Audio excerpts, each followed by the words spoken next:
তৌকির ইসলাম সাগর ছোট সময় থেকেই খুব মেধাবী ছাত্র ছিল। সে শাহীন ক্যাডেট একাডেমি রাজশাহী শাখায় 1 বছর ক্যাডেট কোচিং করেছে। ক্যাডেট কোচিং করে কিন্তু 1 বছরেই সে পাবনা ক্যাডেট কলেজে চান্স পেয়েছে।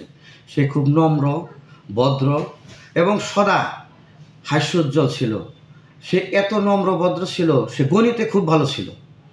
আমি গণিত ক্লাস নিতাম। ইংরেজিতেও খুব এক্সপার্ট ছিল। এক কথায় অসাধারণ মেধাবী ছাত্র ছিল। আজকে এই কিছুক্ষণ পূর্বে বিমান দুর্ঘটনায় সে নিহত হয়েছে। আমি তার সরাসরি শিক্ষক হিসেবে আমি খুবই মর্মাহত এবং শাহীন ক্যাডেট রাজশাহী শাখা আজকে শোকাহত হয়েছে। তারা কিন্তু 2 ভাই বোন ছিল, 1 বোন এবং তৌকির একা। ভাইদের মধ্যে সে একা। তার বোনটাও মেডিকেল কলেজে পড়ে। পারিবারিকভাবে তাদের সাথে আমাদের শাহীন ক্যাডেট রাজশাহী শাখার একটি সুসম্পর্ক রয়েছে। আমরা খুবই নম্র এবং ভদ্র ছেলে ছিল এই তৌকির। গত 2 ফেব্রুয়ারি সে বিয়ে করেছিল। মেয়েও ক্যাডেট কলেজের ছাত্রী ছিল, তার স্ত্রীও ক্যাডেট কলেজের ছাত্রী ছিল। তার সাথেই সেও বিমান বাহিনীতে কর্মরত ছিল।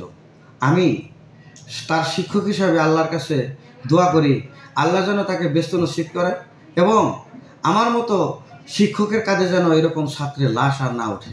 আমি একদিন এই হাউজিং স্টেট এই মসজিদে গেছি নামাজ পড়ার জন্য। নামাজ পড়ে আমি শুক্রবারে বের হয়েছি। আমি চিনতে পারিনি, পিছন থেকে এক ছেলে আমাকে বলতেছে, আসসালামু আলাইকুম স্যার। আমি পিছনে তাকাই দেখি 6 ফুট লম্বা এক ছেলে। তা আমি বললাম, তুমি জানো কে বাবা? বলতে, স্যার আমাকে চেনেননি? আমি তৌকির ইসলাম সাগর, ওই যে আমার গালের মধ্যে টানতেন ক্লাসে গিয়ে। তা আমি বললাম যে এখন তাহলে কোথায়, পাবনা ক্যাডেট কলেজ থেকে কোথায় গেলা? পরে আমাকে বলতেছে, স্যার আমি তো ফ্লাইট লেফটেন্যান্ট তৌকির ইসলাম সাগর। তা আমি বলতে, তুমি হোয়াটসঅ্যাপে আমার সাথে একটু ফোনে কথা বলো। পরে আমাকে দেখি হোয়াটসঅ্যাপে লেখা রাখছে, ফ্লাইট লেফটেন্যান্ট তৌকির ইসলাম সাগর, আসসালামু আলাইকুম স্যার। আর আমি লিখছিলাম ওয়ালাইকুম আসসালাম। এই ঘটনা 1 মাস আগে। সর্বশেষ তার সাথে আমার এই স্মৃতিটুকু রয়ে গেছে।